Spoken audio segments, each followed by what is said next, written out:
Bax, bir dənə söz deyim, bax, lap sadələşdirim. Məsələn, bir meşədəyik, bir yerdəyik, məsələn. Bir dənə görür, orada ayılar var, misal üçün, yırtıcı heyvanlar var. Çıxırıq, qaçırıq getməyə. Bir adam gəlir, tanımadığımız adam. Bir qardaş, orada yırtıcı heyvan var. Xəbər verirdi ona, getmə sana.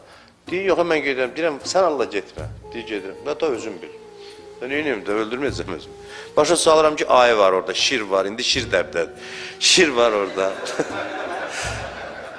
Şir var, ne var sana hücum eləyəcək. O da deyir ki, mən gedirəm. Gedirəm, bir dəfə deyərsən, iki dəfə deyərsən, üç dəfə deyərsən, deyəcək ki, gedəcək da neynəsən, özü öldürməsən. Elədir.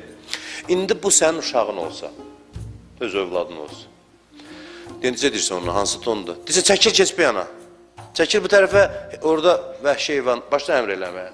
Elədir, qışqırırsan üstünə. Hətta görsün ki, etina eləmir, bəlkə əl də qaldırarsan ona. Durub gedirsə, sevgi nəyə gətirdi, yaratdı, əmri yaratdı. Sevgi əmri, xəbəri əmr şəklində bu cür verirlər. Allah əslində onu xəbər verir ki, qarşıda yırtıcı heyvanlar var, amma biganə demir. Yırtıcı heyvanlar var, get sözsüz yiyəcək, deyik, getmə, olmaz. Özünə aid edir məsələn. Bax, budur varlıq aləminin həqiqəti belədir. Reallığı bundadır. Əmri qatır ortaya deyib, olsun, mənim əmrimi yerə salmışsan, gəl mənim qapıma, mən düzəldim, mən bağışlayayım. Sən özünə xəsarət yetirsən, amma mən özümə aid edirəm, mənim sözümü yerə saldım. Bu məhəbbətin zirvəsidir. Məhəbbətin zirvəsidir.